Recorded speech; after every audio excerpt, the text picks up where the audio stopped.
It is, right?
Yeah, there's a couple of people around.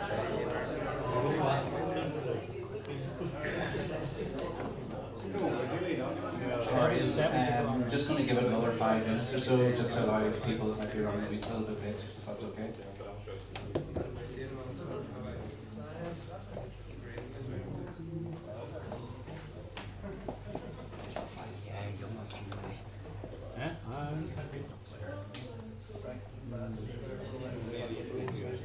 But you know, I was more like he's impressive, but and he's obviously well coached, he's good at everything, he's strong and all the rest. It seems a wee Oh, listen, to be number 7, number 10. yeah.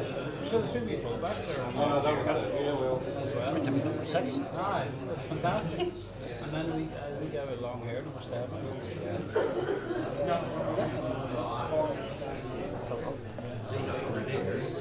Hey, what are you talking about? 29th? Who put that up?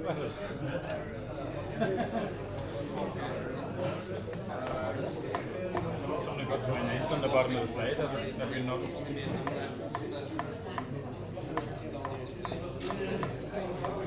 Yeah, the two boys get the ball. And,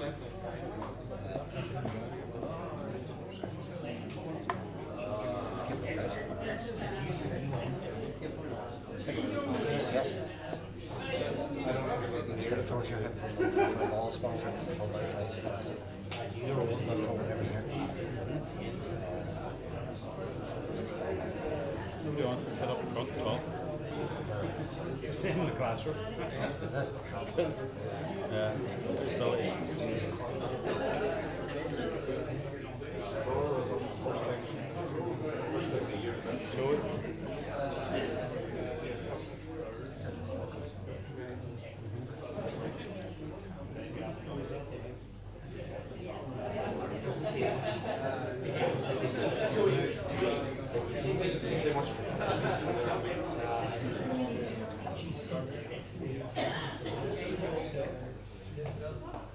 Very, very good stuff. Be in the same situation. Sorry.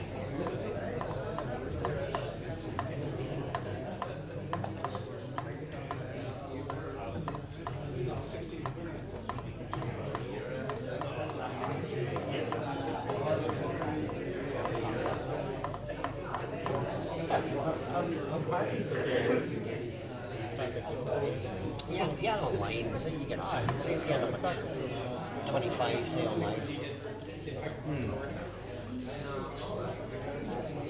Nigel, what's the online number?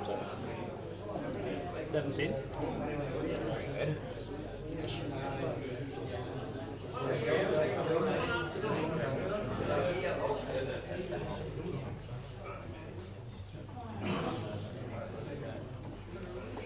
Two minutes past.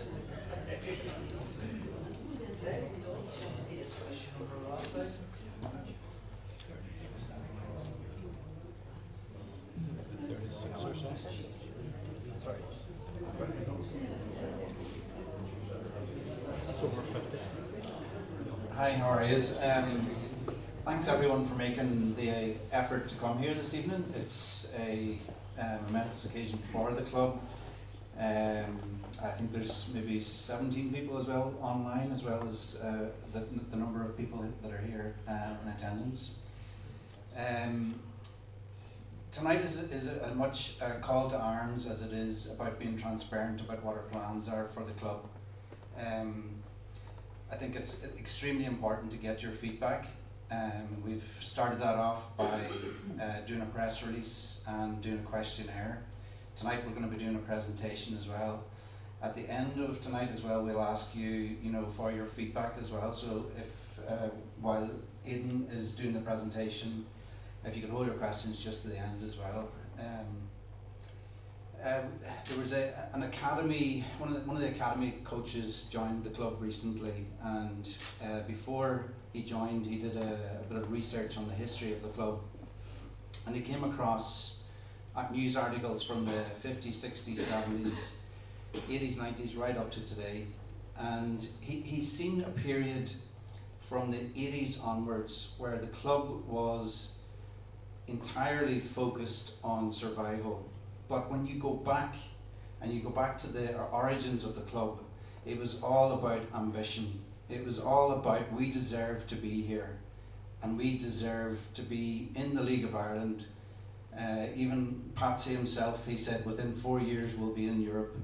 That's the ambition that we want to get back to. We want to be positive, and it does cost money to get there. And we've a huge amount of work has gone in the last 20 years to try and get us to where we are today. We have the funding in place, we've set ourselves a budget, and for us it's key to just get going. And look, I'll hand you over now to Aidan, who's going to take you through tonight's presentation.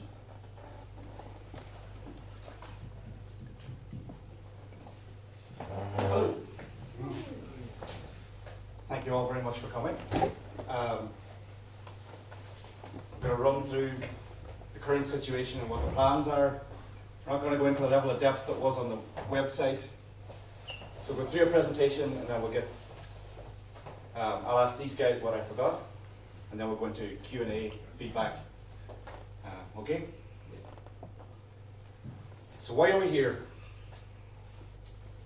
As we mentioned, we want to get everybody up to date with where we are, what the plan is, the opportunity that is in front of us, because there's a huge opportunity. Build momentum and consensus about how we're going to make this happen, because we will need to cast the net wide. We need a lot of people involved, a lot of people putting their shoulder to the wheel. We need that momentum, and we need people getting behind us. So with that in mind, we need to identify people who are willing to organise, to support fundraising initiatives, to drive them, to come up with ideas, to help us to implement those ideas. But we'll go on into all of this in more detail now as we go through. Okay, so there has been a huge amount of progress to date to get us to where we are today. So as we're all probably aware, building costs have been rising. With that in mind, we moved to this hybrid design. So moving to three sides of the ground would be of modular construction, so very similar to what they have at Salford FC. So a lot of research was done on this. There was a visit done there. I read well over 100 reviews from away fans of what it was like to visit Salford. And they talked about it very, very positively. Wonderful atmosphere. Really, really good match night experience. So this plan, and then the reason it's a hybrid plan is obviously there's a structure there, so then that is obviously part of the plan as well, so it's not all modular. So that stand would be completed. That'll bring us to a point where we'll be compliant with FAI licensing. And the planning application that's going to go in then, that gets us to be compliant with licensing. And putting us in a position where getting to that UEFA Cat 3 standard is not out of reach. So we'll be most of the way there. There'll be certain things we're going to have to do to get there. But it wouldn't be a huge leap to get from where this will be to being able to, you know, we're talking about ambition. We want to get back to a point where we'll be hosting European Games in Donegal again. Okay, next slide please. So last year we received an increase in the large scale infrastructure grant. So we're up to 4.7 million on that. We've secured grants from Donegal County Council and the FEI, that's 1 million in total, $500,000 from each.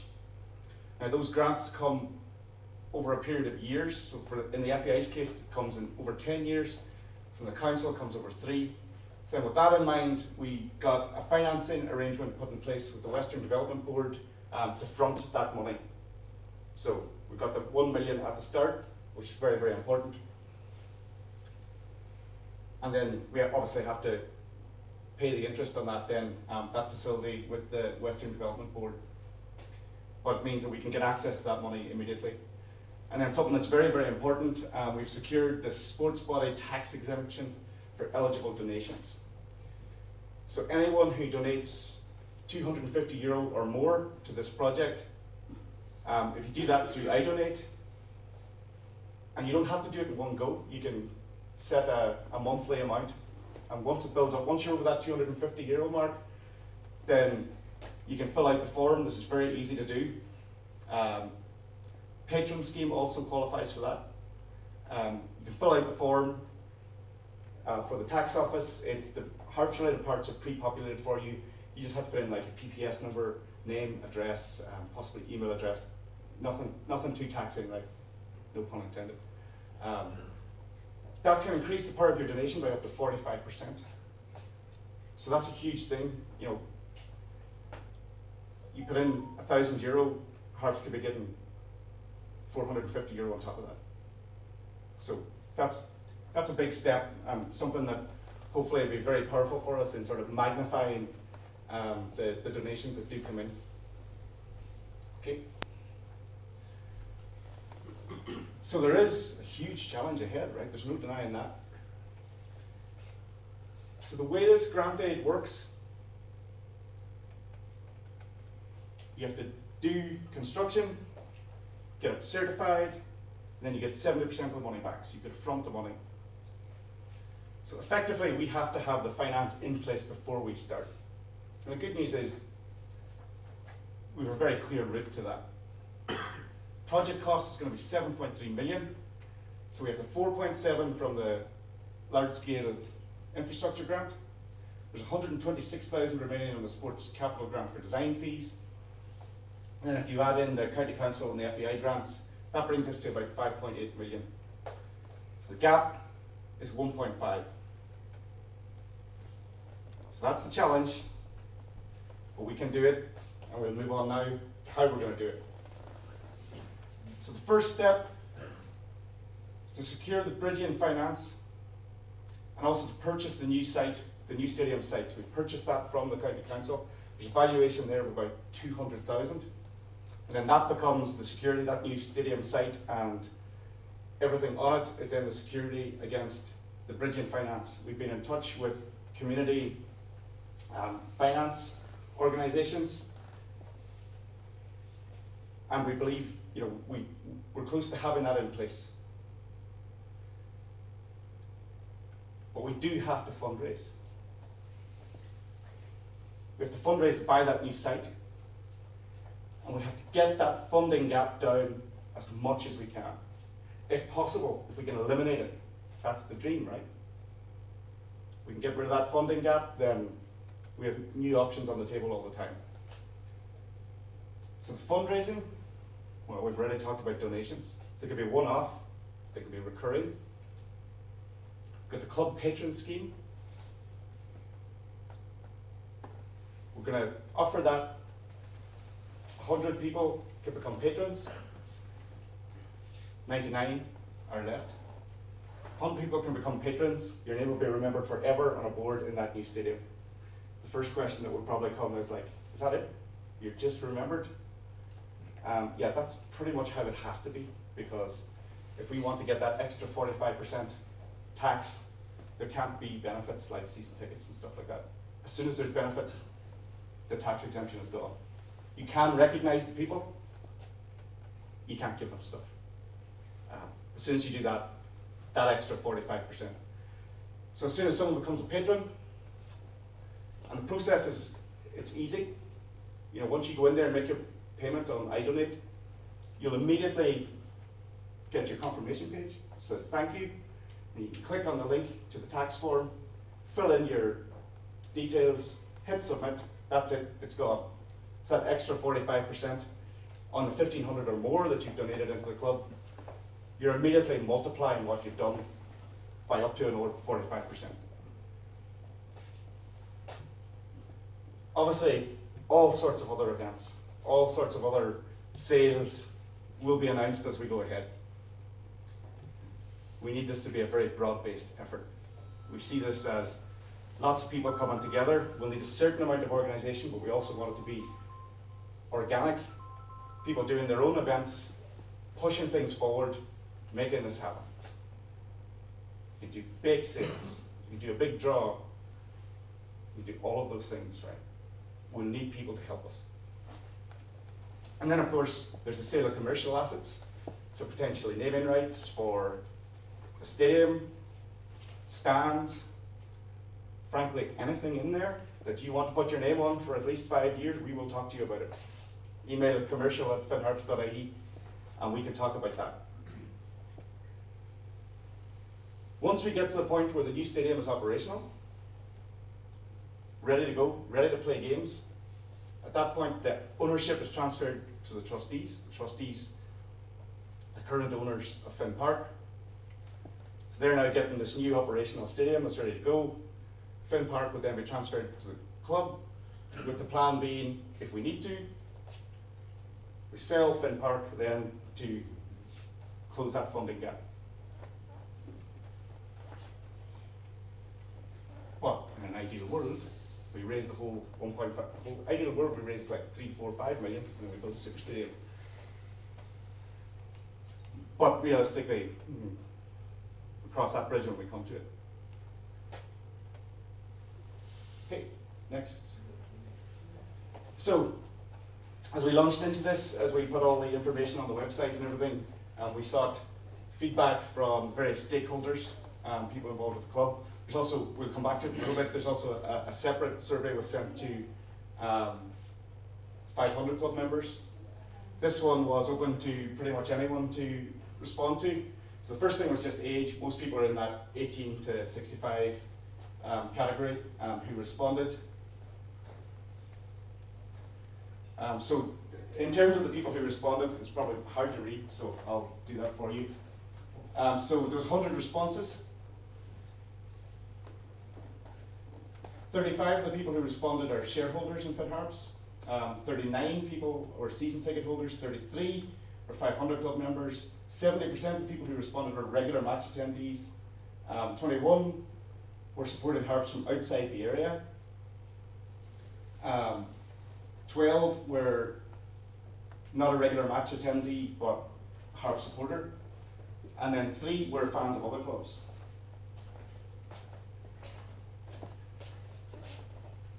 So there's only a few questions in this. The first one was, do you support the club's plans? They were outlined in a lot of detail on the website.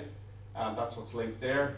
96% or 96 of the 100 people said yes.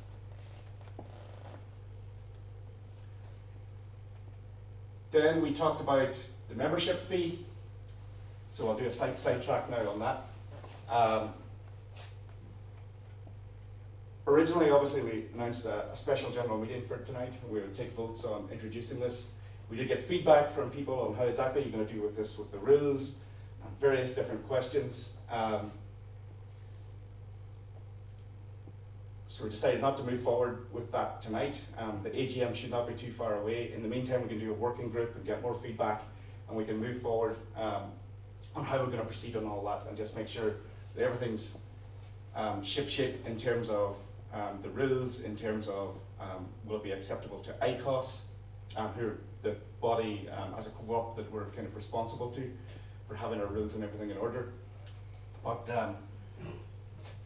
so we'll be looking for people who are interested in getting involved in that particular element of things. We're definitely looking to get in touch with you, and we'll look to move forward and make sure that that we get all that correct. But for tonight, rather than a deep dive into the minutiae of our rulebook, it was more important to get this whole thing launched and get it going and do what we're doing. So we did slightly change plans on that based on feedback. But in any case, the results were there was 78% of the people who responded said, yes, we supported a membership fee of €15 per month, €10 for students or OAPs. No was 16%, and then we had various other responses. I think they're all probably one each. There was an I don't know, there's a suggestion of doing a family membership. There's a support but concerned with some of the aspects. It's sort of what I was talking about a minute ago. And then a mention of a 500 club and shareholders, and then someone talking about paying in lots of other ways. But so generally, 78% was yes, and then even some of the other folks were kind of yes, but, and maybe somewhere around the 20% mark were against it. So we're going to work through this and bring it forward at a future general meeting. Okay. Then the final question was, do you support the club's plans for fundraising, including the sale of Finn Park to repay debt once the new stadium is complete? That's 92% yes, 8% no. So now we'll do a slight segue. There's also a survey sent to all members of the 500 Club, which Trevor coordinates, so we'll let Trevor talk through the results from that one. Right, just quickly run through this. Just in context, the 500 clubs currently sitting at somewhere over 300 members. It's been in that territory for a year and a half now in that kind of category of membership. So we sent everybody out a members survey there. 70 responses, which amounts to nearly a quarter of members. First two questions were just about who people are, where they're at, and whether they were shareholders. So what was interesting in that first one there is of the 500 members that responded, who are people that are deeply engaged in the club and contributing significant financial support to the club. 2/3 of them aren't shareholders, they aren't owners, they don't feel that ownership of the club. If you go to the next one over then, of those that said they weren't currently owners, we asked them, would you like to be an owner, a part owner, or a shareholder, and 70% of them said they would. So there's a wee bit of a disconnect that shows there between people who are significantly putting in 300 quid a year into the club, but they're not coming to AGMs and they're not voting. There's something in our structure there that's not really right, in my view. So moving on then to the proposed shareholders fee or membership fee. We asked the 500 members were they supportive of that. Very supportive and supportive are the two big wedges there, and 81.4%, 82% nearly were either supportive or very supportive, and about 11% not sure. Not supportive, not at all supportive. I'm not sure what the actual percentages are there, but they're small. And then we also asked that, if we were going to have 500 club members also paying into an annual shareholders fee or an annual ownership fee, would they feel that there should be a discount for people who are combined or in both? And there was 90% agreement there, strongly agree or agreed, unsurprisingly probably. And then we also asked them, because as part of the fundraising plan that was outlined on the website, was that as well as the 500 club using its very steady, regular income to support the first team and the operating costs of the club, having a regular income then is also very important in terms of supporting the stadium and borrowings and things like that. So we suggested if it was necessary to support the stadium project, would the members of the 500 club be supportive of using the income to support the stadium project, and we're 91.4% were supportive of that. That would be hopefully in the context of increasing the membership, maybe at least 50 to 100 members. Then we asked, would they be supportive of the principle, we asked them what proportion, so broadly the figure there, but more than half the people were comfortable with maybe up to half the 500 club turnover or profit being used to the stadium project if it was required. And then the final one was, if the thing was all going ahead as outlined, where would people hope to be in terms of being a member or a club owner or whatever? You had 30%, sorry, between the two, about 70% there, the blue and the red, would hope to join both, particularly if there was a discount for combined membership of shareholding and the 500 club. Then there was 12% would stay in the 500 club only. They had a small, maybe 2 people I think were going to leave the 500 club and join the shareholding. One would join neither, and 40% not sure, so there's a potential for even more to support. That's where the 500 club are at on it. Thanks, Aidan. Okay, so looking at all that, clear at these surveys, people are generally very supportive of the idea of moving forward. I would mention, like, there's the 500 club. I know there's people who, pay into the lotto and all that, and that's kind of where things, things started to get a bit complicated as well when we're having these conversations. So that's why I want to do a working group and look at, what is the best way to bring all this forward.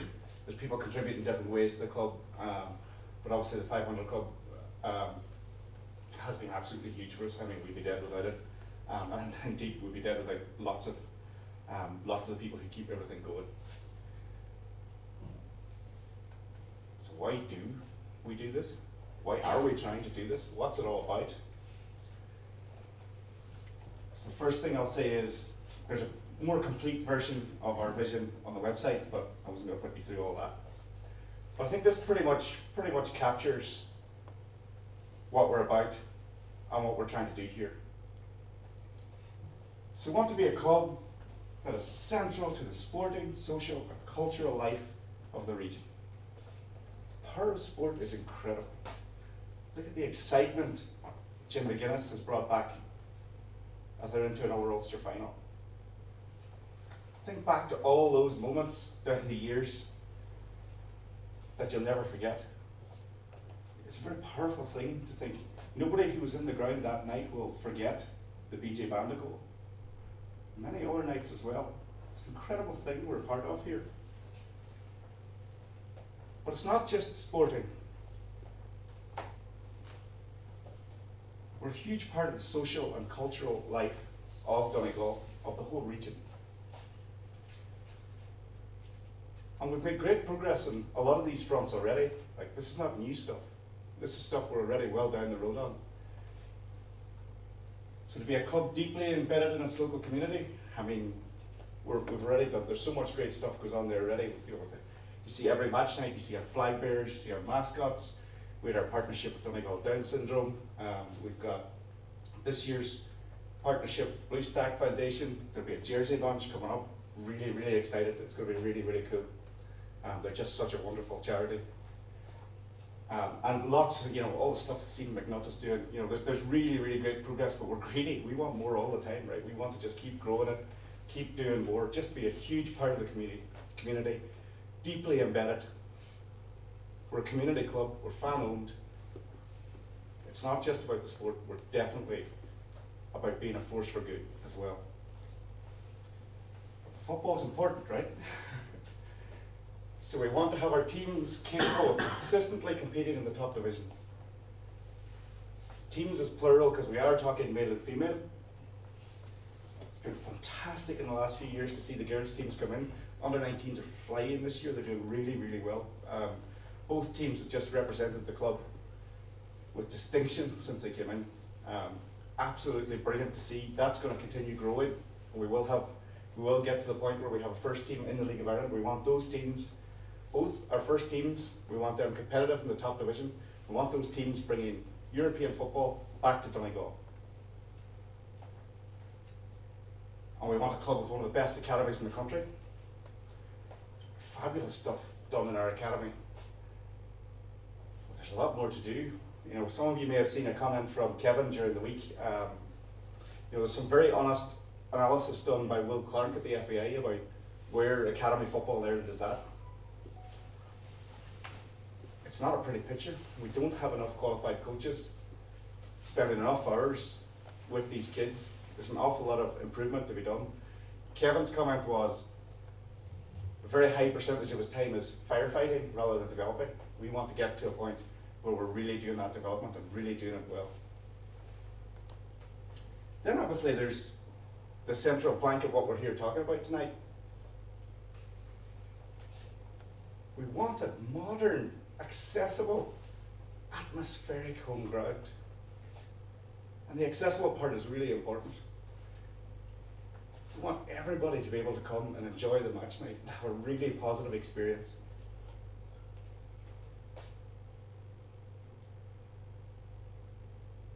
And we're ambitious. For all our incredible history, for all those great nights, even for the FAI Cup win, which was just over 50 years ago now, I still see that our best days are ahead of us. We can do better again. So we're talking about, football as it should be. There's no prima donnas at Finn Park. Nobody here for the money. There's no sports washing. No VAR. It's a community football club. It's good people doing good things. Okay. So why the urgency? Why is it right now that we need to go? So it's no secret that Finn Park has issues. The footprint of the ground just simply means it cannot be upgraded to Cat 3 standard. There's just not enough space. We're bounded by two busy roads and the river and Aldi. If you stand in the centre circle and you look around, you've got the river bank, which is a flood defence for the town. Very, very difficult, possibly impossible to develop at that end.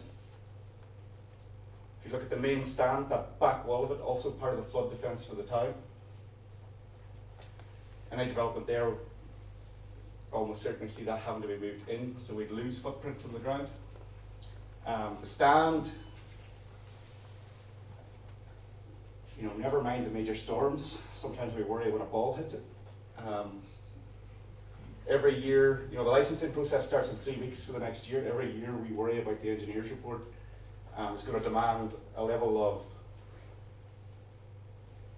reconstruction or repair or possibly demolition that we simply can't afford. There are a number of plumbing and electrical issues within the ground. The clubhouse leaks prodigiously. It floods on a depressingly regular basis. Our toilet facilities are not great. That's been quite kind. Terrace is actually quite good. Put a roof on that. Terrace is not bad. On the other side then, we've a terrace that's not nearly sloped enough.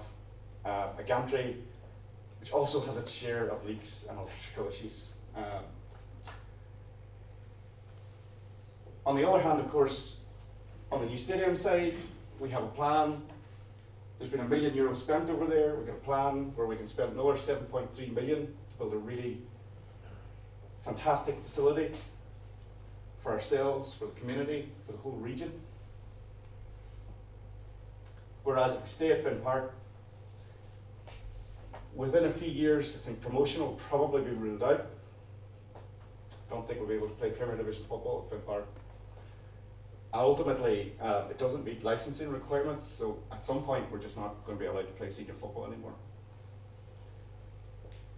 Looking at the financing for the new ground, building costs are rising, the grants are not. The grants are what they are. And then on the positive side, football in this country is seriously on the up. Crowds are up, there's a real momentum. Politicians are talking about football should be properly supported at last.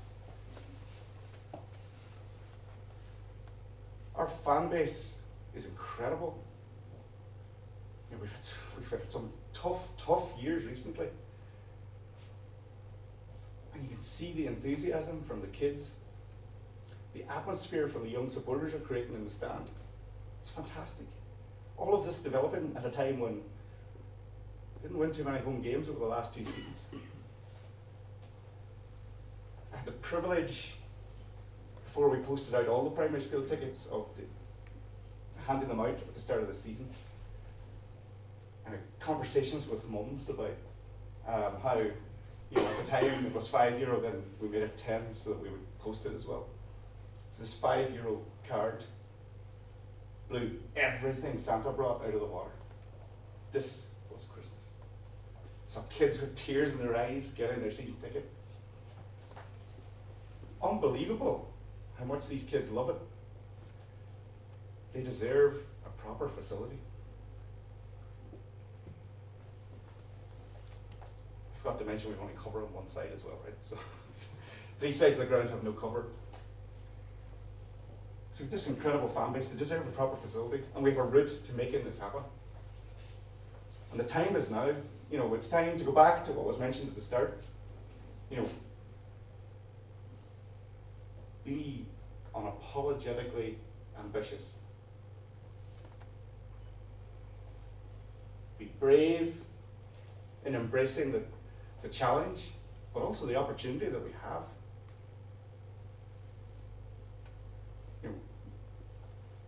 It's a big challenge. We can do this. So, finally, next, the call to action.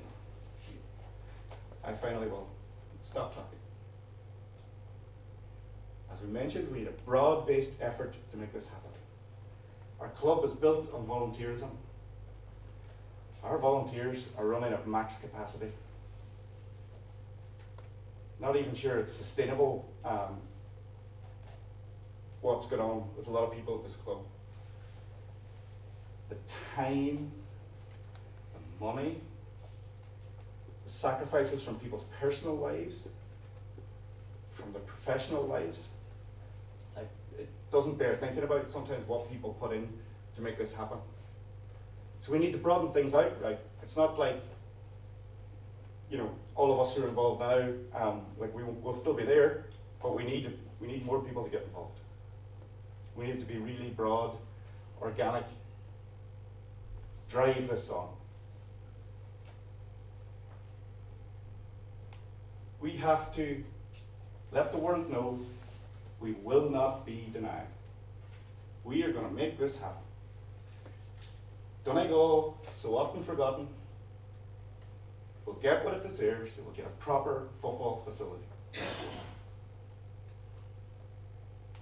Of course, as we go down the line, we'll engage with businesses. The diaspora are going to be a huge part of this. The football family at home and abroad, I believe they're going to be very supportive of this. We've already spoken to people at all our clubs who are talking about doing a fundraiser for our stadium. And by the way, visiting fans deserve better facilities as well. That's important, right? Because currently they are less than ideal. We will, of course, continue to look at all available funding opportunities, and whatever we can do on that front, we'll obviously do. But ultimately, to make it happen, it starts with us. It starts with Finn Harps people. We have to show the world that we will not be denied, that we're going to make this happen. We have to make the case. We have not just to support this, but we have to go out there and get other people to support this. It was described to me as like an upside down pyramid. We go out, we get more people, they get more people. We need everyone to rally behind and make this work. And we can. But it has to start with us. It has to start with Finn Harps people, whether in the room or online. It starts with us. We can make it happen. We will make it happen. But it starts with us.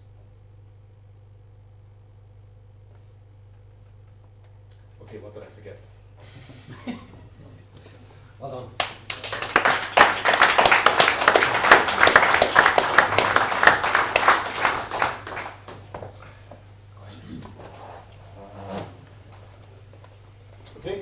chance to be a part of history. You know, we need people to be part of the working group on the membership side of things. We need people to be part of, you know, driving this forward. People put their hands up and say, we're going to help you organise, we're going to help you drive stuff, we're going to help you sell stuff, and we're going to find more people to help us too, right? We have plans around, you know, reaching out to, you know, doing events in Dublin's already planned, the day of the UCD game, the day after my bloody summer barbecue, but anyway, we'll sacrifice a few pints to do our best there, and we'll go to London, we'll go to the US, we'll do, wherever it makes sense to go, right, we're going to do it, but it has to start with us. So, over to you guys. Feedback? The partners with, you know, that we're in conjunction with, you know, the FAI and the Donegal County Council, are they happy enough with the funding arrangements that we've set up, that we've been confident enough that they're going to put in their part of the money, or are they happy with our setup, with, you know, our agenda for raising money? You know, and what I be worried about is, right, we have a massive draw, like a big draw, and then the next thing somebody comes back and says, oh, the Donegal County Council's not putting in their money because we should have done such and such a thing. So is their funding guaranteed, and with whatever we're doing, or are they happy enough with our agenda for raising funds? Thanks, Anne, for that. Very, very valid question. So we're at the end goal point at the moment with the stadium. We're getting to the point now where we'll have detailed drawings, detailed costings. We know what our budget is. When we come to the contracts point, we will. Everybody has to sign up to legal agreements. I suppose the beauty of where we almost are right now is that we will have debt financing in place to start our side of the bargain, and then everybody else has to sign up to legal agreements to live up to their side of the bargain. So we haven't had any feedback to say that they're not happy with it.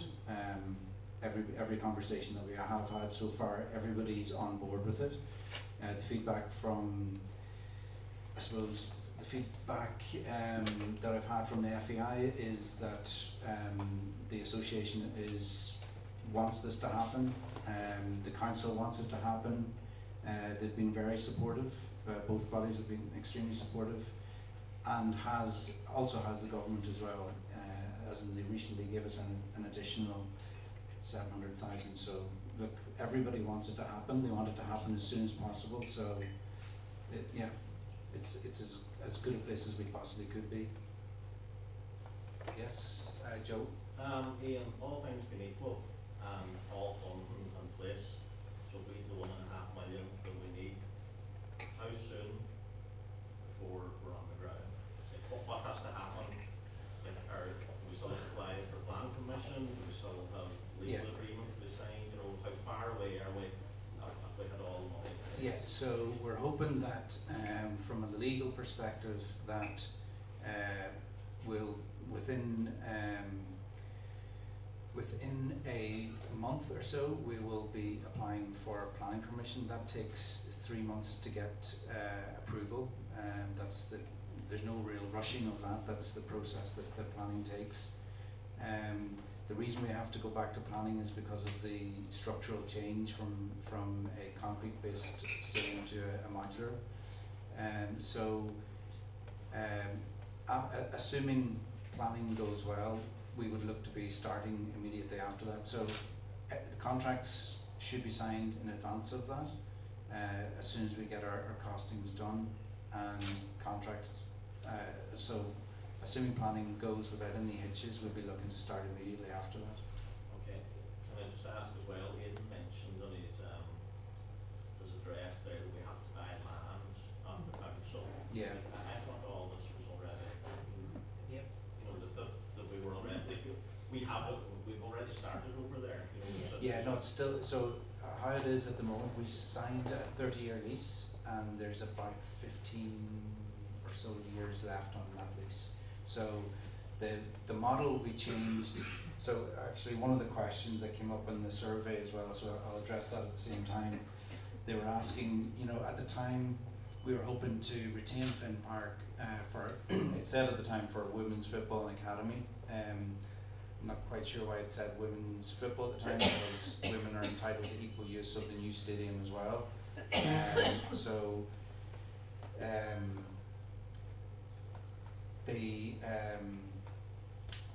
where we, going back 20 years, the biggest issue in developing any stadium, whether it's renovating Finn Park or whether it's, you know, wherever you're building your stadium, it's the match funding.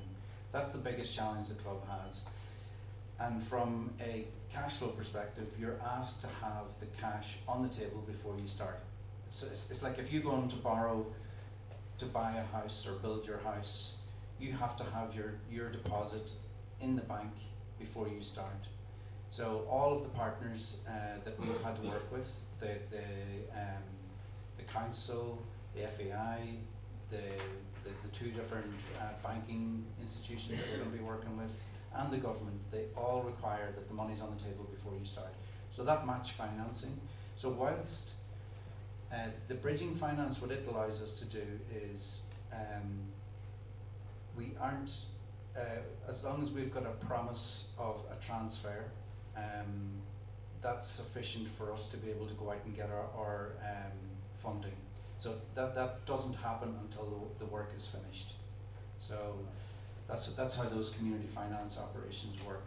But Ian, why yeah. do we have to buy the land off the council, is what we're asking. Oh, sorry, yeah, good point, yeah. Sorry, why do you have to do that? So in order, if somebody's giving you €1 million or €1.5 million or whatever it is, they're gonna want some asset to secure that against.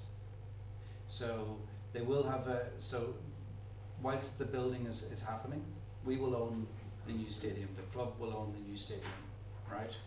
Now, what they need is how are you going to repay that loan at the end of that period. So there will be a, just as there currently is from the old contract, there will be a contract in place that once a certain level of completion has happened, that there is a transfer that takes place. What is that? Sorry? What are they charging for that site? What is it, the site? It's being negotiated at the moment. No price yet given for it? Well, Aidan said earlier that it was 200,000, but it's roughly in and around that. So it's valued at, so that's the big issue with Finn Park, is designated for high density residential or commercial, whereas the land in Stranraer is designated for sport, which is lower than agricultural prices. Why, I can't understand this, why Finn Harps, it's going to be called the Donegal. No, that's changing also. Oh, is that you know, what, yeah. couldn't No. they tell it? Well, I'm telling you now. It's going to be Finn Harps Stadium. It's going to be Finn Harps Stadium then. As opposed to Donegal Stadium. It can be called it can be called whatever you like it. If we need to repay a loan, Finn Park, new Finn Park. we can. But look, if there's a value to it as well, if somebody's willing to pay 200 grand to name it, or whatever it There's is. a council election coming up now, I think, when you're probably number one here, you get the site. Yeah. No, look, there is a value. You're right, Martin. There is a value to it, and look, from a commercial perspective as well. Look, we won't be able to have the final call on it. It will be, there is a stipulation in the grant that we're given that it has to be appropriate to the ethos behind the actual grant as well. So it has to be like a betting company or whatever wouldn't be allowed to. Could we not, you know the way we were letting it for 20 years, could we not let it again for another 20 years now? No, but yeah, but we wouldn't be allowed to secure a loan against it. That's the problem. Yeah. Is it correct, man?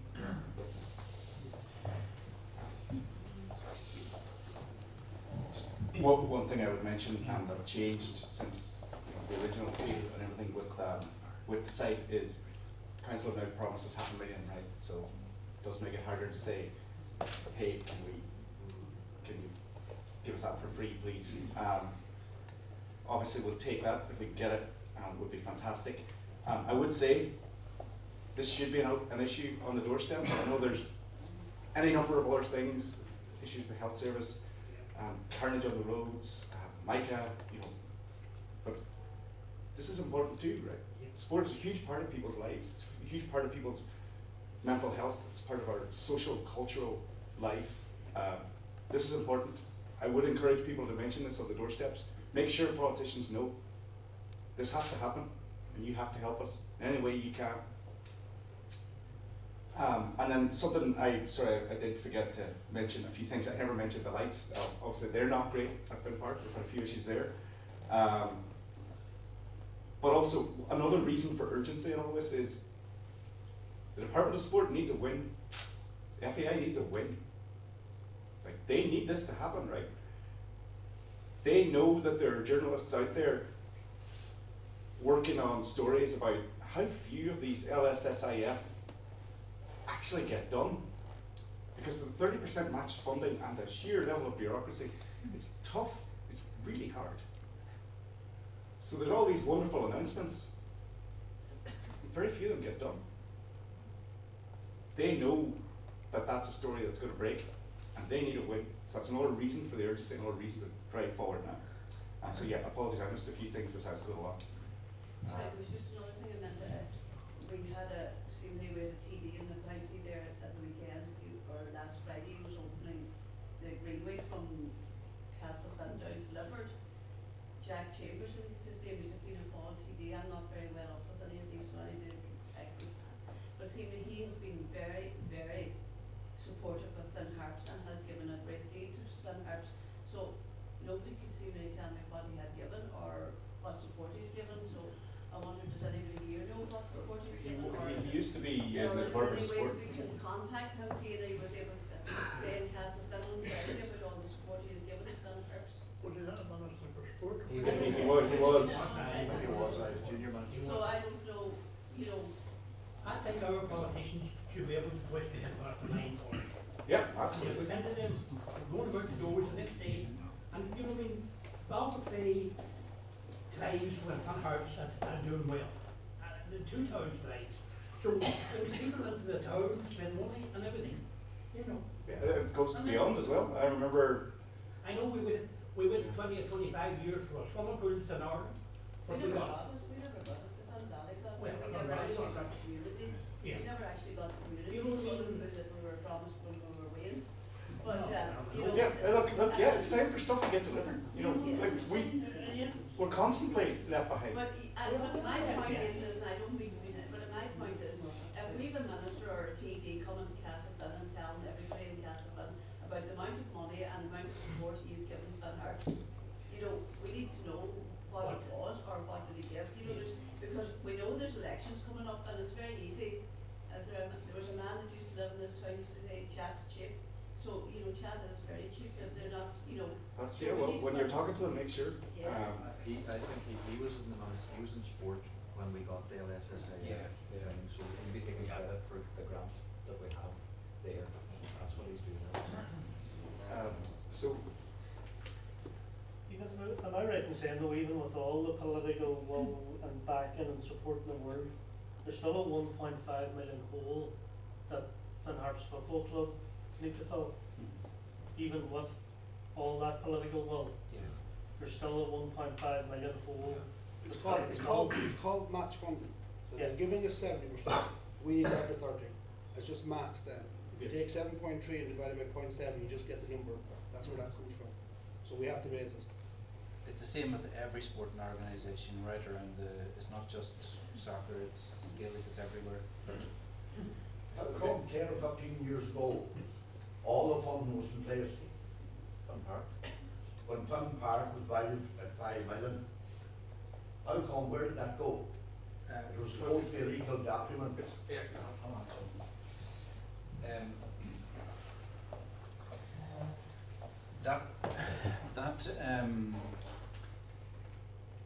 It was, you're right, it was a legal document. Yeah. So again, it was. Another point I make before we go any further. Yeah. Not one member of the committee were allowed to see it. Right or wrong, John? Yeah. It was a legal document. Yeah. And the people that were running the club weren't allowed to see it. How come? Yeah. Is this more the same, where No, people won't know what's happening? No, it's not, no. But We're- it was there before. Yeah. How come it's worked out, raised 1.5 million, and the stadium value was less than it was then?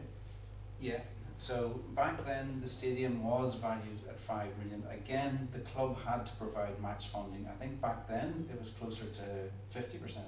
Yeah, and that was from the sale of Finn Park, which was valued at 5 million. Yeah, yeah. And then the club was asked to get Finn Park devalued down to 500,000, which the club paid for, and we didn't even know what we were paying for it, because I was on the board at the time. Yeah. What yeah. happened to all that? Okay, so the I'd probably need to take legal advice on it, but Legal advice no, is but to be the here's what happened.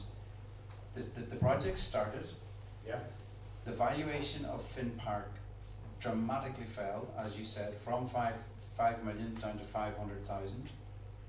that's true, because I got it valued a few weeks after it was devalued, and I got it valued 1.5 million, which I paid for myself. You had it valued on. Yeah. Okay. So, I don't want the same thing happening again, Yeah. because the last time the committee that was sitting at the top table knew nothing, were told not to rattle the cage, leave it to the boys who's doing it. That's me finished. All right, Connor. How you doing? Yeah. I suppose I just like to ask a question about the couple of questions about the actual stadium itself. Well, the first thing is there's, from what I've seen on the sketches, is there's two terraces, concreted, they're covered up. Yeah, so they're modular. They're done in like a steel plated. Yeah. And then I was going to ask you a question on the left hand side, on the right hand side is seats. Yeah. Two stands, left and right. Yeah. How many seats are on the left and how many seats are on the right? I think there's in the concrete one there's 2,000, and then on the other one there's 1,300. Okay, so the 2,000, one of the 2,000 is the existing structure that Yeah, we have over yeah, there. yeah. Okay, well, the only thing I would say is this, if you take it that we've spent £1 million, say 15 years ago, Yeah. and that figure that you have come up with, or whoever has come up with, it's obviously through the board, it's been relayed to fans as 7.3, and £1 million is 8.3. Yeah. And you've gone from a concrete structure all around to reduce the cost to modular build, Yeah. which I think the 8.3 million, to be honest with you, is excessive. Mm. I'm talking about, I know prices have gone up, Yeah. I understand that, but if you take it, the 4 floodlights and the pitch, and you're talking, like if you ask anybody who's in construction about to concrete 2 terraces, and I'm just using owner engineers, whether can I, Yeah. and you put a roof on 2 ends, and you're only talking 3,500 seats, that's an excessive figure of 8.3 million. Mm. It is. I And mean, if you understand look at there's sundry costs with image, Yeah. change rooms, et cetera, et cetera, et cetera. Now, I'm just gonna say this, I have never, and I'm coming, seeing that the time Joey Leary and Aidan Campbell went to schools in Columbus, Fun Park. It's the first meeting I've ever been at. I've never been at a Harps meeting. I don't really particularly want to be here, but I want to try and help out to raise money for the club. Brilliant. Yeah. But what I would say, and I think this man made a very good point down the back, I read all the forums and read what the club's reviews over the last 30 years. And one of the things that I found very disappointing was that there was a draw that took place, and I seen it on the website there 4 to 6 weeks ago, that we had to use that money for professional fees, this, that, and the other. Now, one of the things that shouldn't be happening, and it's a pure business principle, that any money raised for this club, for the new stadium, has to be ring fenced and not touched under any circumstances whatsoever. Yeah, that's one of the things we want to get out tonight as well, is the appointment But of. I also think Yeah. that we should be getting 4 or 5 tender prices, and I would like to ask the question, where did you come up with the figure of 7.3 million when you're coming out and saying that you haven't got all your costs done? No, And the other thing is Derry City built a stadium that was Hearn Brothers and McAleer and Craig from Tyrone, and it shouldn't make any difference where the construction company comes from. Yeah. If they can build $1 million cheaper, that's who we should go to. Yeah. Yeah. I agree. So that there was a process done about 3 or 4 years ago, whenever we were applying for the LSSIF. There is a government tendering process that has to go through, and that has been all done and signed off by the Chief State Solicitor's Office and the Department of Sport. So the tendering process has all been done, so initially the original design was a concrete structure. If you look at Sligo's now, they're doing something similar, and they're up at 17 million. Bowes are doing something not massively bigger capacity-wise than us, and they're up in the tens of millions. But we're down at 7. You know, that's where we're at. 7.3 is what we've set our target at. Doing modular, we did get accosted about 3 or 4 years ago doing it in concrete, and it was, I think it was 12 million or something was the number we were at, and we just couldn't get the match financing to do that, so we had to look at an alternative method, which was modular, and we came across Salford City, the Beckhams and the Neville brothers own that ground. We went over and visited it, and also one of the government representatives also came over and they approved a modular build. So then there was a tendering process sent out to modular stadium builders, and it's a fairly specific skill set from a steel manufacturing perspective. So I think there was maybe about 10 or 15 companies asked to tender at that point. So the process has to flow through the government process, and that was all done 3 or 4 years ago, if not more. But yeah. How many would you did it hold again? At the moment, it's somewhere between 5.5 and 6.3. Yeah. There are changes coming through on the width of seats and stuff like that, so we're just updating that in our planning at the moment. Just to note, the amounts projected to cost 42 million. Yeah. Like 7.3, and then the construction industry, I think it's expensive, and it's incredible. Yeah, for that. What's the timeline on this? I mean, we all know, like, we're all with Fun Park once a fortnight, we can see it's issues like an Aidan said it there, like promotion, never mind promotion, but first division football could be off the agenda very shortly. Like we've been hearing kind of for the last 20 years, and we all know what has to happen. When is the finish line coming where somebody's going to come and say, lads, you're out of here? Do you know, the biggest challenge always has been the match financing, right? So we've been very fortunate in that we've got help from the council and from the FAI. And now, I suppose in all of the meetings that I've had with the government, it's when are the club going to pony up? When are we going to do it? And we struggled to be able to get the cash on the table before we even start. That was the biggest challenge that we had. How did we do it? Like, you know, we went over to London and we did an event over there. Did draws, but getting that big sum of cash on the table is the biggest challenge, and the only way we were able to do it is by speaking with the trustees. Now, the trustees have very clearly said, look, we are not taking risk, we are not your partners in this, but we're happy to work with the transfer of the land as long as it's debt free and we're not taking on any loans, and that was the spirit of the agreement with them. When did they tell you that yet? Sorry, back in. Did they all sit down at the meeting with you? I know you brought this point up with Did me. they all sit down at the meeting and tell you that? They, I don't think so, yeah. I know the point you're I know making. 2 or 3 that I've been talking to Ian, and I've asked them this way, and no, they haven't been approached. You have approached a certain man the last night, but he hadn't given you an answer up or down, because he told me that he wants to meet with the rest before he gives an answer what everybody is doing. Yeah. So nothing has been decided by the Yeah. trustees that they will stand their move. Yeah. Sorry, on that point, could I be able to be involved? Who are the trustees of Fun Park at the moment? I don't know. You don't know? No, sorry, no. I'm sorry. You mentioned and you don't know. Very- No. Give a chance for you, for fuck's sake. Sorry? I'm saying that, not you, Margaret Rose, say this one, just give him a chance to speak. No, but I don't mean to be offensive, but Yeah. my understanding, Yeah. and we were born and reared within walking spitting distance of the park. Yeah. The football field as it was. That this was, it's not that they're the owners per se, The that guardians. they are the guardians for the people of the two towns. Yeah. The Goods people, the Harps people, any other groups that are in these two towns. Yeah, That was my understanding. yeah, yeah. And I don't think they really should be going out meeting the whole community Yeah. and making a decision. That You know, and I just think there's something that doesn't sit right with me and all this. There's something that doesn't sit right.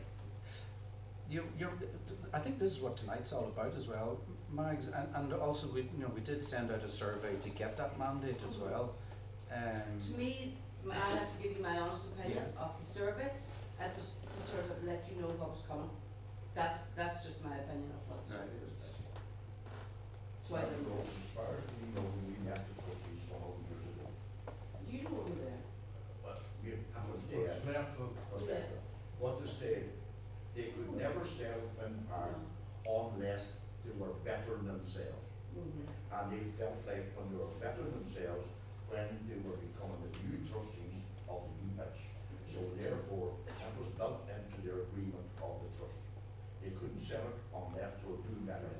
And they felt in a heart they were doing better by becoming trustees of the new stadium started. Right. That was the way it was when we met them. And that's how it's still, I mean, to be quite honest, I've been joking all week. The secrets of Fatima would be easier got than the No, that's what they said, that's what they said. You know. Sorry, somebody got there. Yeah. Sorry, can I just ask, just in relation to just obviously timelines, now I know there's been talk about a working group, this was meant to be a shareholders meeting, like, what is the timelines now, when will the working group be set up, when will it be finished, when will the shareholder meeting be to agree whether they move to a membership model, like what timelines? Yeah, so Move to a membership model? yeah, the membership model, it's important. It's about the membership model is about addressing the operational running of the club, which is a massive challenge. And it's the timing of it. It's something that could have happened any time in the last 10 years or whatever. Just it's not necessarily directly linked to the stadium build itself. So in terms of timelines for other events. The stadium, I've kind of addressed that a little bit earlier, so there's a process where costings will be coming in the next month or so. The planning will then go in directly. That then takes 3 months. So we'll be hoping as soon as planning is complete that we'll have diggers on site. But as I said, Sorry, it's just more, I'm saying, like, you're on a working group, is the working group going to be established in the next couple of, not necessarily the long term, this is the short term, I mean, like the working group, they look at funding mechanisms, yeah, the shareholder meeting, like the shorter term stuff, first stage stuff. yeah, What is the timelines for that type of thing? yeah, in the next few months, yeah. Okay, so like, is it start of next season, like we would have a completely different ownership model of the club, Yeah. we would have. Yeah. Well, it's not completely different. Just to be clear, we'd still be a co-op and everything. Sorry, sure. Sorry? Well, Aidan made that point in his presentation. He was saying, look, if we can raise the money, we will then be in a position to make that decision. So if we can raise enough money to pay off the loan before it, then that it's up then to the club to make that decision what we'll be doing with it. So, well, what would you think the value of the park is at the moment? well, Seamus there is after telling us that he had valued. Years ago, I got it valued. Yeah, I mean, in 2016, like you can see this on what do you call it, the land registry. Aldi bought theirs for 1.25. Now, we've listed out the issues that is with our site, so it could be less than that or it could be more. Sorry, In terms of like a time, like how long have we got at Finn Park before, like, is there any idea, like, or are we kind of sort of hoping for the best, or like, have we got a season, 2 seasons? It's borrowed time, really. Yeah. I mean, we're getting derogations every year. If you go back in one of your recent articles, you talked about when we actually were refused a license. So that's quite a number of years ago. it is quite a number of years ago, but it just shows you, like, you can't take it for granted. You literally can't. I think if they're seeing the work actually happen, we'll be able to have enough. Yeah, guys it's easier to. But if we're sitting stalled in 2 or 3 years' time, they'll be going, enough's enough, lads. I mean, like, as things begin to fall down and health and safety issues. Just to add, like, I've done the infrastructure stuff and all this just a couple of times. The delegations have been written, and they've been written on the context of the new stadium. So you're making the big promise every year, although we haven't got the seats, but we'll get that, because there's an ongoing process, blah, blah, blah. But we haven't got the twit, so the delegations hang off this, and we're stringing them on now for years and years. We're all strung on, and a lot, you know, so if the stadium was gone in the morning, the delegations would be gone too. Yeah, Joe. I think we're kind of drifting away from things here. You know, the focus needs to be on the stadium. Yeah. Forget about everything else. Forget about membership structures, all that. Let's not try and confuse people.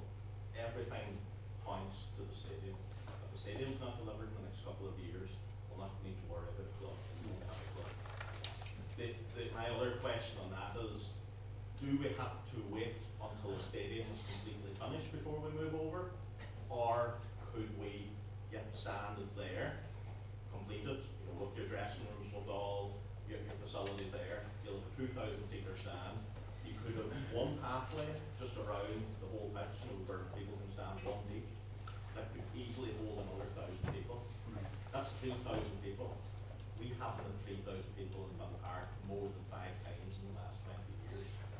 That would meet our needs immediately, which would mean if we did get promoted this season or next season, at least we would have a 3,000 capacity stadium, get over there, have working floodlights, have a ground similar to what Athlone is at the minute, and then complete your stadium over the next 2 or 3 years. So that's my question is, do we have to have the stadium completed before we go over all 4 sides? If not, what's the cost of completing the stand that's there, have our floodlights, have our pitch done, and you know whatever other works to allow you to play games, and then we can see what match funding we need immediately. Yeah. Well, the matching funding is 70%, so that percentage thing won't move, right? So we will still have to contribute to whatever, you know, level of finish that you have by that 30%. So in terms of, we did do not necessarily a formal survey on it, but we've gone out and asking fans what would they want. The 4-sided option was one that we went with, and it's what we've applied for in our funding with the government. So it is a term within the grant that we've been funded. It's something, when costings come in and the design and everything is there, we do have to have that conversation with the government about what we can deliver with the money that we've got. But let's be honest with everybody. We've got very clear indication that we've signed up to build 4 sides, and that's what the 4.7 grand. I'm not saying no, that but what I'm saying is. Please let me finish. If you decide to do something smaller, the amount you get will be smaller as well. That's what we've been told. Yeah, Therefore, if we start going back with how much money, so the 4.7, just as an example, became 2 million to do, or let's say 1.5 million to do one side. That's all you've got then. You won't be able to get going, and they'll probably take away the rest of the grant. It's not really left line. You can do this in phases over a 3 or 4 year period. No. I'm not saying abandon the plan. If we could I'm go back. talking about being able to play football, senior football for the next 2 years. I understand, but you have told the derogations are starting to disappear. Yeah. We're not going to be able to play football and Fun Power. Like if we don't get a license next year, regardless of which division we're in, we will not. I'm totally with you, but please listen to what I'm saying. We've applied for a grant. We've told them what we're going to build with it, right? Yeah. They're saying, okay, build it. The money's there, go ahead. Matt, raise your fund and go build it. We've gone back and said, how about we build one side?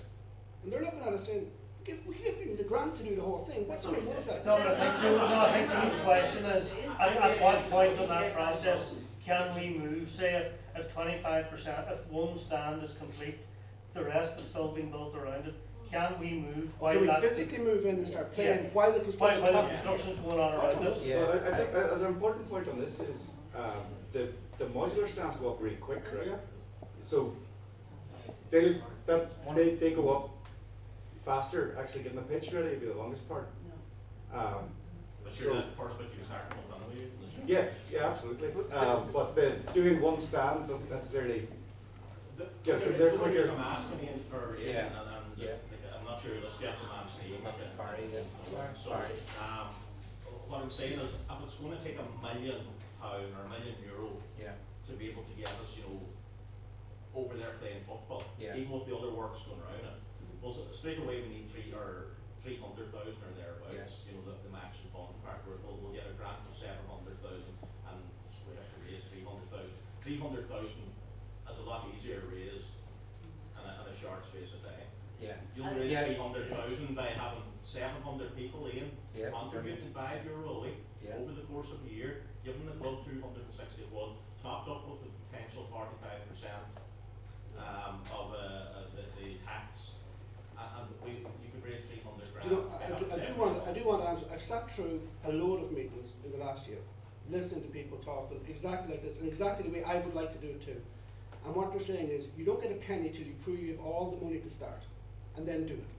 Yeah. That just please listen to what I'm saying. That we've gone in saying, can we just put the pitch and the lights, finish off one side, and they keep saying, please listen. The money's there. You've got the ratio 1.5. When you actually have that, you can start. That's the game we're in. So we are caught. we're leaving here tonight with the knowledge, unless we raise £1.5 million Yeah. in the project, we cannot move from Harps. Is that right? We can't. We've no match funds. We don't get the grant. Yeah, so it's a complete. So, and that was one of the questions that I had at the beginning. The plans that we have to raise this money, are our partners happy enough with the plans that we have? Yes. Yeah. Yes, they are happy with that. So we have debt finance in place. Yeah, so and I think what Joe, I'm going to bring, what Joe's saying, well, this is my interpretation of what he's saying is, if I was building a house tomorrow, if I couldn't afford to build the whole thing, I could build as much as I could to live in it, to be able to allow me to live in it. And then continue on. Totally. They're saying that we're not allowed to do that. Well, we were told you have to have all the money before we will give you any money. So So, we're being told absolutely you can't do it that way. Well, and as well as that, my idea on that would be, if people see that we're actually over there, it's going to be a lot easier to kind of gather money or to get money. Yeah. If we're there, if we're physically there. That's right. I want to add in something else as well. I'm only about 6 or 7 months on the board working through this with Ian and the rest of the team. It's not only are we borrowing money, we're going to have to pay the interest on that. So just when somebody says, don't worry about the membership, don't worry about this, suddenly we're going to have, let's say, 50, 70, 100,000 of extra interest on a 2.2 million loan. Where does that money come from? So we've got to actually think this through, or we'll end up in some place where we won't be able to pay for anything and we could go bankrupt. So it isn't as simple as just saying, it's just the 7.3, Bill said, don't worry about it, it's 7.3, there's debt. The debt has to be funded. The team, I went to Cole last week and I was actually embarrassed watching the guys getting back on a bus and arriving back at 5 o'clock in the morning and having left here at 9:30 that morning. This is a disgrace. We don't have enough operational money, and now we're going to have more interest payments. Let's not be naive about this. It's a huge financial issue we've got. So we either raise the funds, take debt, make Finn Park part of this to make it work, to get the money on the table, use the stadium as collateral, or we're saying, can somebody give us 1 or 2 million to get it started? I'm sorry, hold on a second there. Yeah. I just heard you saying, I might be wrong, but I heard you saying that borrowing 3.4 million from the bank. No, 2.2 So there's one. Right, Sorry. 2.2 million, you're borrowing 2.2 Yeah. million from the bank, okay? I'm just trying to get figures in my Yeah. head, you're right? So the construction cost, right, as I said previously, at the minute, we're talking about ballpark figure 7.3 million, okay? And you're raising 1.5 million, so you're saying to me that we're borrowing money from the bank as well as get government funded as well, maybe I've got that Yeah, wrong. that's correct. Yeah. So sorry, Connor. Just to. I didn't know that, sorry. No, I didn't know that. I wasn't aware of that, sorry. Yeah, sorry, just to address that. So we have to borrow money to cover the FAI money and the county council money. So they are paying us over, one of them is paying us over 3 years, another is paying us over 10 years. But we have to have that cash on the table before we start. Now, it's a very low interest rate on that. That's a million. Extremely low interest rate, right? I wasn't aware of Yeah, that. and the second part of it then is our funding. So we have to put 1.5 million on the table. So again, that's another loan. Well, it's two separate loans, but that we're looking at. Yeah. Ian, Now, the repayment of that is the sale of the stadium when it eventually happens. Ian, Yes. why is the team not staying overnight this year? To be honest, it was the management team themselves that made that decision to be able to contribute to show that they want this project to happen for them as much as the club itself. Well, that's fair enough, but Yeah. should the players have to suffer for a new stadium? Do you know what I mean? You're trying to Yeah. get a team on the pitch. That's it. You know, You know, if we pay to stay in Cove, then we have to reduce the player budget. Like, there's only the money. but what about the money from the 500 club? Last year, they stayed over last year. You know what I mean? Yeah, we've had to cut costs. But you know what, look forward, look The Cove forward, didn't stay over; they came up and beat us. look forward. Cove stayed over both times last year. They got 1 point. So guys, look forward 12 months, right? Where we're going to raise the same level of funds as we have to run the club, and we have debt to pay. And this is going to be a massive challenge. Can I speak? Yes, Doogie. You're talking about the team there. Yeah. I can tell you now, I travelled the length of the country. Chatted about a category 3 stadium. Chatted about no funding on it. People not getting funded. What other club has a category 3 stadium, and where are we looking for one? We have a team. You tell me another category 3 team that they Shamrock Rovers are probably the One. only one at the moment. want Yeah. because to. Yeah. Waterford. No, So why can we Yeah. not just go with a basic team, basic ground, we can't. 3,000 stadiums, forget about all this category 3, and invest in the team from now to the end of the season? Yeah. There's no investment, there's no help from the club, no help, and the background staff of the team, absolutely no. Match day, you have Ian Campbell working 7 days a week, no help. I was there 7 days, 7 nights, and when I brought it up with this meeting, I was sacked. Because I should have told everybody, because you were putting it through on the 14th without a meeting. He's changed to the 21st, and then he said this tonight. He's putting in that membership without everybody here know. You sacked me for that, for talking about it. Well, I'm not going to raise that That night is the tonight. fact. Yeah. 7 days and 7 nights a week working. We've no lights, Ian, even, you know what I mean? The fans are suffering because there's no lights. The club suffer, I Martin. know, that's what I mean, that's what I'm saying. The club is suffering. I say the 5 o'clock, 6 o'clock, but the fans can't go to support the club. If we go to a door, Martin. how long do you take to tell this, please? If I go to a door to sell a 20 euro ticket to a man, he says, oh, for God's sake, I work till 7 o'clock, I can't go to the matches because it's been played at 5 in the evening. I don't want any tickets, thanks very much. I'll tell you why, the sugar daddies are all gone. There's only put their hand in their pocket. Yeah.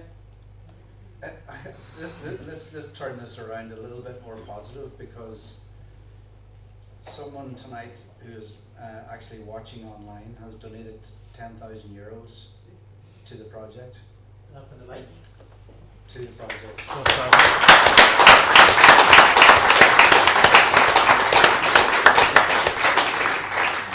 That's the spirit of where we have to get to, lads. And it is going to be us that has to do it. Martin, I understand, Martin, we're struggling on a weekly basis to keep the team running. We've had to cut costs massively over the last 2 years. And it's not because we're spending excessively on the stadium or anything like that. It's to keep this team running. Like, there is only so much you can do with a stadium that is in the state that it's in at the minute. The lights are 30 years old. Did the FAI give you grant for the lights? They did, Martin. They did. Yeah. It also requires match funding. It also requires a charge to be put on the stadium as well.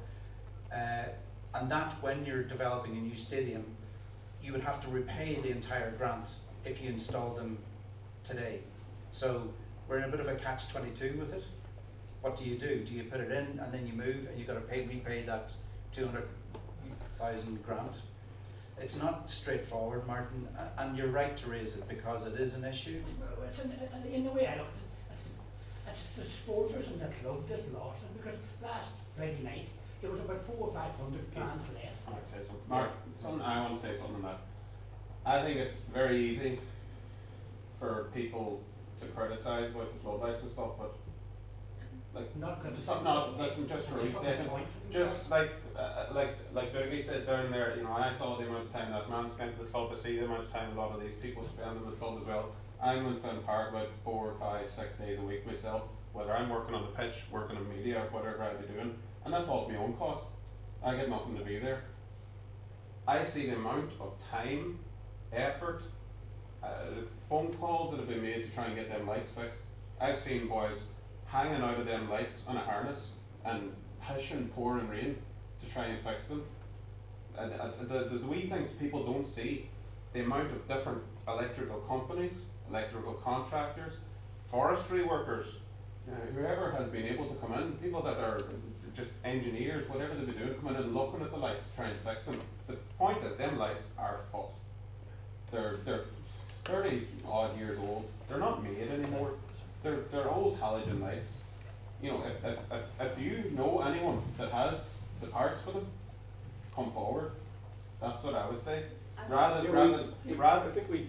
Sorry. But at the same time, it's very easy to sit back and say it's damaging the club. The club knows well how much it's been damaged. The club knows how much we're losing on a match night out of the floodlights. It's not as easy as saying just get them sorted, because they have been trying very, very, very hard to get them sorted, and it's just the parts are not there for them. Now, hopefully, in the next couple of weeks, as far as I know I'm not someone to speak on it, but hopefully in the next couple of weeks we will have parts. On between the strike to start for next Friday night.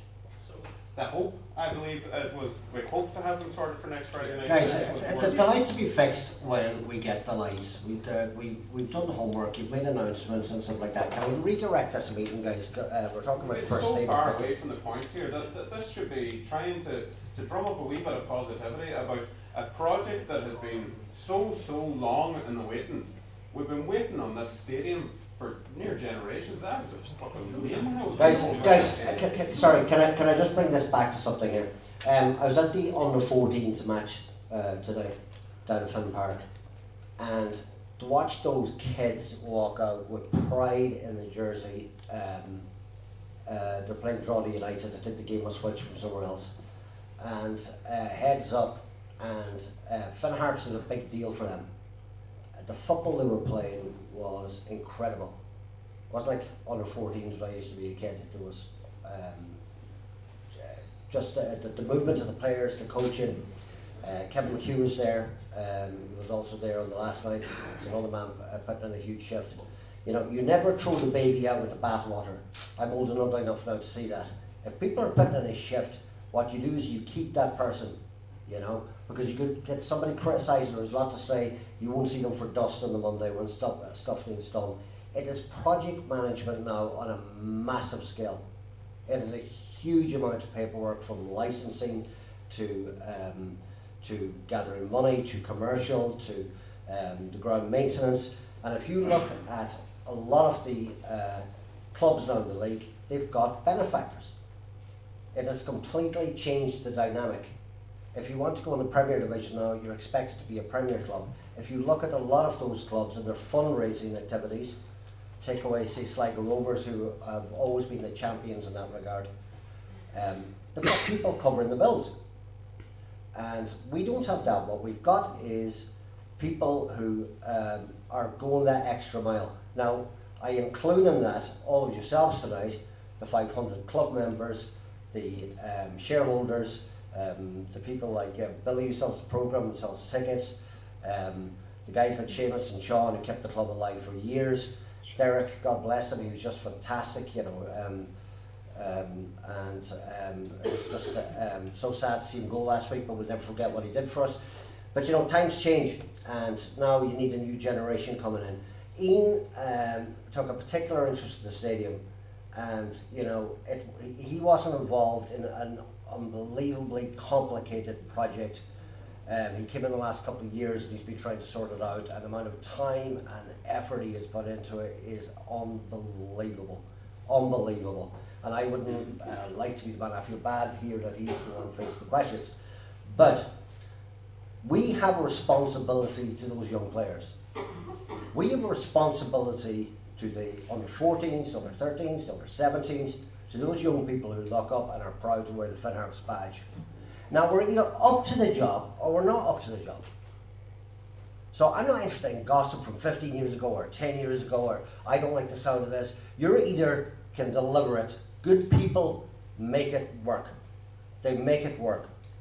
So we've got the platform online.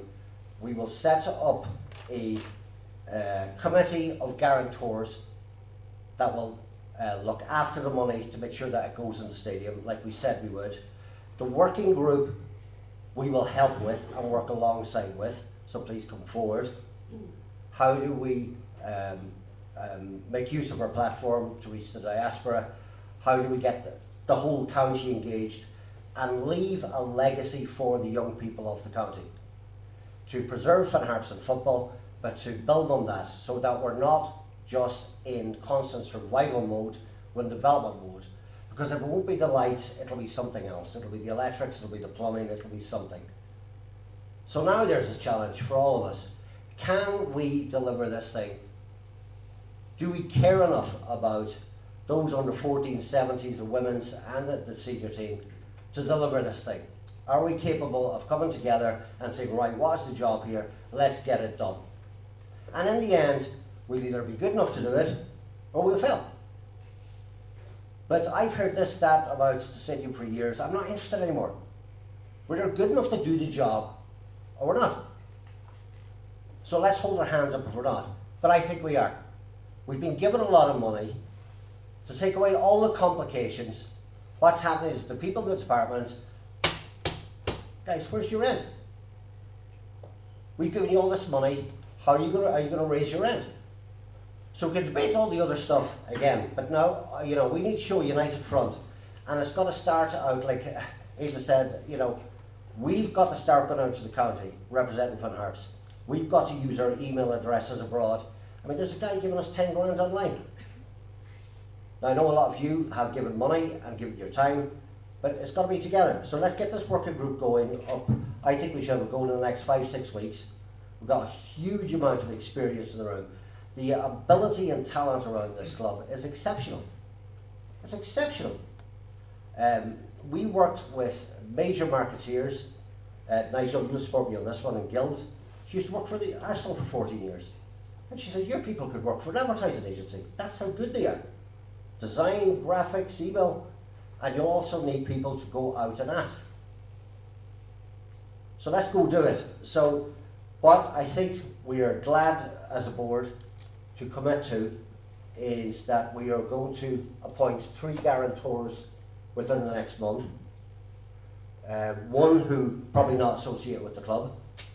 2, we are looking, we can't give a date on it yet, but a paid project manager on the stadium. Are we happy? I think we're happy to commit to that. And the 3rd thing is the working group, which is a bit unwieldy because you've different people in different places and it takes Zoom calls and what have you. So, so that's our 3 bits of news for tonight. So, are we going to go on to it? Can I just commend the board and all the volunteers in the club? This is the first time I've been in a meeting where I feel positivity of a direction and a future to see the city finished. At the end of the day, we're all here because we're Harps fans and we love the club. So, big congratulations to everybody up there who's worked hard on this. This has been going on for a long, long time. When I was involved in the club, I met with Michael Ring up in the Department of Sport in Dublin, along with some previous directors here. And we were making promises. It didn't happen. The last 15 years, this country has some massive changes. The financial crash didn't help us. The price of property fell dramatically. And a lot of things changed, a lot of water went under the bridge. So to everyone who's up there who's working this, my heartfelt congratulations. I will more than happily volunteer to support you. And echo what Aidan said. Let's be positive and let's try and move this along and get to a stadium we're proud of. So the very best of luck, and I'll happily help out. Thank you, Doug. There's a man there with his hand up. Sorry? This guy, yeah. I had a question about the bridging that you were talking about earlier. You mentioned that the loan for the FAI portion was, I assume it's through some sort of a community Yeah. loan with an ultra low interest rate. What about the other portion of the debt? Yeah. Like typically bridging finance like that is going to be at a floating rate that's subject to interest rates, or have Yeah. you guys been able to secure something that's fixed rate, so Yeah. there's certainty over the interest? Yeah, so we're looking at a couple of different options. We're asking, so we've met with all of the different community finance organisations. Someone suggested that we also maybe approach the credit unions as well. So that's something I haven't done yet, but will. The other one is high net worth individuals. So we will be proactively going out and asking the high net worth individuals from Donegal that may be able to assist us on an interest-free loan or something, a low interest loan. So we have events planned for that. We've one coming up in Dublin in the next few weeks, and we'll also be back over in London again as well this year. So absolutely, we'll be looking at trying to get something as low in interest rate as possible. Yeah, that's basically what it is here. There's only one show on the road. We have to go that way. Thank you. All of the towns in this county will grab their chance to get at a league area club in our town. Yeah, we have. For community use, we have to keep moving.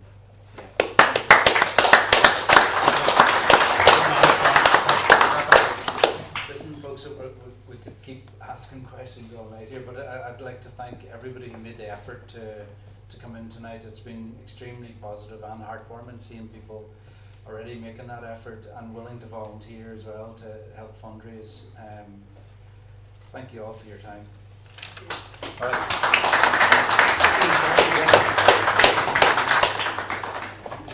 So one little thing I'll just mention. Obviously, the survey also had the opportunity to ask questions. I planned to answer as many as possible on the website yesterday, and when I looked, there was far more than I'd seen previously. Just did not have time with preparations for today. We will come back on all that, right? The questions have been. If we haven't answered them tonight, we'll come back to them. Right? We might even do a bit of video or something on it. So we will come back on that stuff. Thank you. Anyway, thank you.